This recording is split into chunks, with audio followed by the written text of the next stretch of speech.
Hello everyone, welcome back to my channel. ह्या व्हिडिओमध्ये आपण रेग्युलेटिंग ॲक्ट 1773चा हा बघणार आहोत. सो रेग्युलेटिंग ॲक्ट आणि सुप्रीम कोर्ट ह्याचा जे आहे म्हणजे एक इंटरकनेक्शन आहे यांच्यामध्ये, ते आपल्याला आता समजेलच पुढे जसं आपण बघूयात हा टॉपिक. तर बेसिकली रेग्युलेटिंग ॲक्ट जो आहे ह्याच्या नावातच दिलेलं आहे की रेग्युलेट करण्यासाठी, काहीतरी रेग्युलेट करण्यासाठी हा ॲक्ट पास झाला होता. आता ते एक्झॅक्टली काय रेग्युलेट करायचं होतं वी विल सी.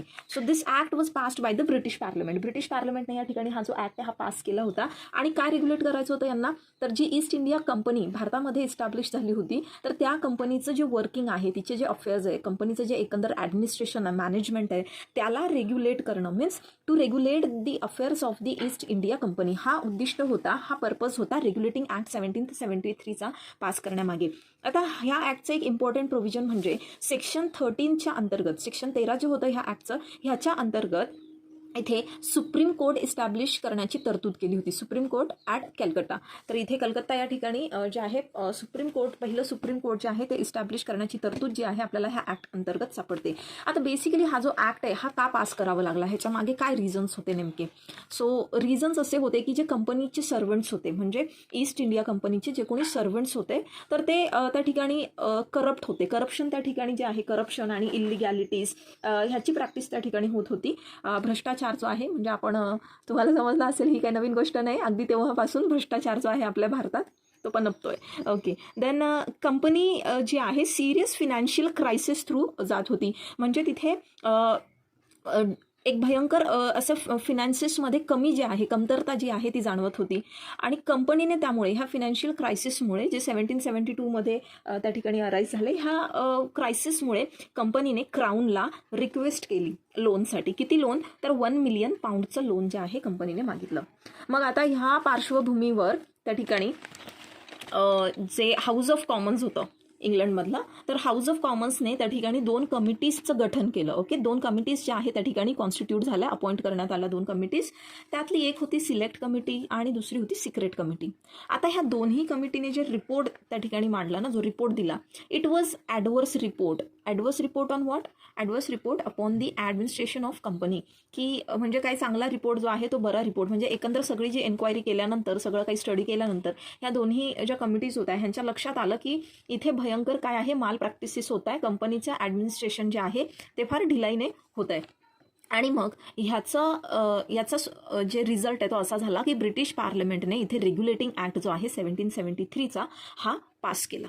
आता ऑब्जेक्ट काय होतं ह्या ॲक्टचा, तर जसं आपण सुरुवातीलाच पाहिलं की ईस्ट इंडिया कंपनीचे अफेअर्स जे आहे त्यांना रेग्युलेट करणं हा उद्दिष्ट होता. ह्या ॲक्टचे सेलियंट फीचर्स काय होते, तर ह्या ॲक्टचे सेलियंट फीचर्स आपण बघितलं तर जे कंपनीचं ॲडमिनिस्ट्रेशन आहे, जे आधी कंपनीचे लोक डिरेक्टली क्राऊनला अप्रोच करत होते ना की आम्हाला एवढं एवढं लोन द्या, आम्हाला अशी अशी पॉवर्स द्या, तर इथे क्राऊनकडे डिरेक्टली न जाता इथे ब्रिटिश पार्लमेंटचा रोल जो आहे या ठिकाणी आला. म्हणजे कंपनीचं जे ॲडमिनिस्ट्रेशन आहे हे ब्रिटिश पार्लमेंटच्या अंडर, ब्रिटिश पार्लमेंटच्या कंट्रोलच्या अंडर जे आहे ह्या ॲक्टने त्याला आणलं. आधी काय होतं, नाही तर म्हणजे जे कोणी गव्हर्नर जनरल वगैरे हे असायचे, हे काय करायचे, डिरेक्टली क्राऊनला त्या ठिकाणी कॉन्टॅक्ट करायचे आणि क्राऊन मग त्यावरती चार्टर इश्यू करायचा. आपण पाहिलं किंग जॉर्ज 1ने चार्टर इश्यू केला, किंग जॉर्ज 2ने इश्यू केला, तर तिथे चार्टर इश्यू करायला लागायचं आणि चार्टर थ्रू जे आहे ती पॉवर दिली जात होती. पण इथे आता ब्रिटिश पार्लमेंटचा रोल आला, म्हणजे डिरेक्टली क्राऊनकडे न जाता आधी यांना ब्रिटिश पार्लमेंटकडे जे आहे प्रस्ताव मांडावं लागत असे.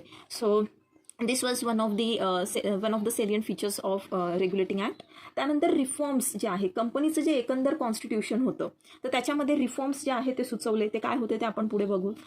देन करप्शन त्या ठिकाणी रिमूव्ह करण्यासाठी सुद्धा काही तरतूद, काही प्रोव्हिजन्स जे आहे ते केले. आणि सुप्रीम कोर्ट इस्टॅब्लिश करण्यासाठी सेक्शन 13च्या अंतर्गत प्रोव्हिजन जे आहे ते दिलं. आता रिकॉन्स्टिट्यूशन ऑफ कंपनी झालं ह्या ॲक्टमुळे.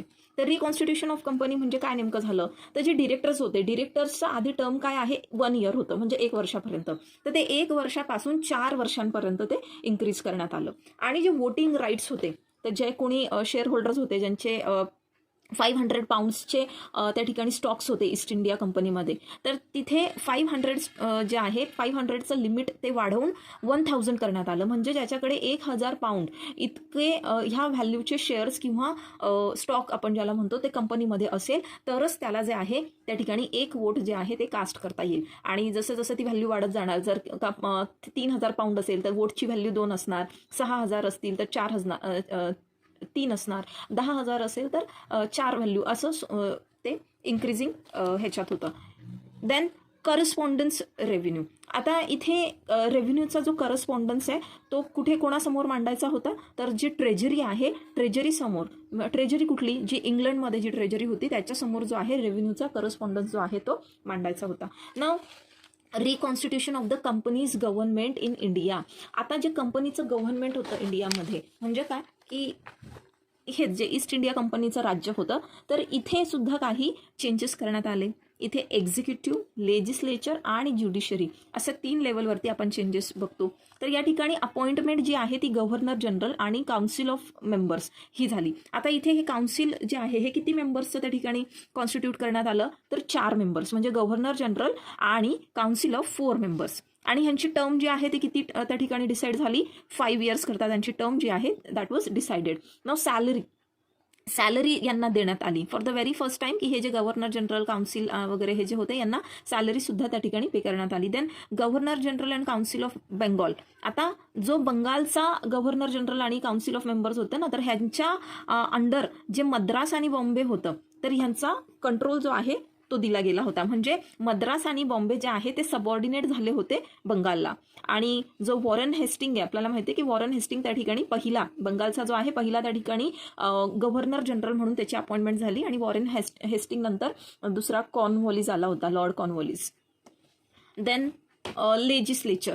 आता इथे गव्हर्नर जनरल अँड काउन्सिल जे होते ह्यांना लॉज फ्रेम करण्याची, त्यानंतर रूल्स बनवण्याची, ऑर्डिनन्सेस जे आहे ते प्रमोलगेट करण्याची ही जी पॉवर आहे ही देण्यात आली होती ह्या ऍक्ट थ्रू. पण मग जे कुठले लॉज ते इथे इंडियामध्ये बनवणार, तर ते इंग्लंडच्या लॉजला कॉन्ट्ररी नसले पाहिजे, ही कंडिशन होती. Then judiciary. तर सेक्शन 13च्या अंतर्गत सुप्रीम कोर्ट जे आहे, सुप्रीम कोर्टाची स्थापना कलकत्ता या ठिकाणी करण्याची तरतूद ऍक्टने केली. आणि त्याकरता जजेसची अपॉइंटमेंट वगैरे जे आहे त्याची पण तरतूद, त्याचे प्रोव्हिजन्स जे आहे त्या ऍक्टमध्ये दिलेले होते. So this was all about regulating act. याचा पुढचा पार्ट जो आहे तो सुप्रीम कोर्ट येऊ शकतो. म्हणजे तुम्हाला जर 15 मार्कांसाठी रेग्युलेटिंग ऍक्टवरती प्रश्न आला, आता ही एक क्विक रिव्हिजन आहे म्हणून I have just mentioned the points, but otherwise ह्या एका पॉईंटला तुम्ही जे आहे 3 ते 4 ओळींमध्ये एक्सप्लेन करू शकतात. तर हे जे 2 पानांचं जे आता हे जे नोट्स आहे हे आरामात तुमचे 5 ते 6 पानांपर्यंत तुम्ही लिहू शकतात. सुरुवातीला तुमचं इंट्रोडक्शन वगैरे तर येणारच आहे. So it will add more length to your answer as well. But suppose length कमी पडते आणि रेग्युलेटिंग ऍक्टवरती प्रश्न आला तर डेफिनेटली तुम्ही सुप्रीम कोर्टाचं पण त्या ठिकाणी जे आहे लिहू शकता. सुप्रीम कोर्ट बद्दल आपण नेक्स्ट व्हिडिओमध्ये शिकूयात.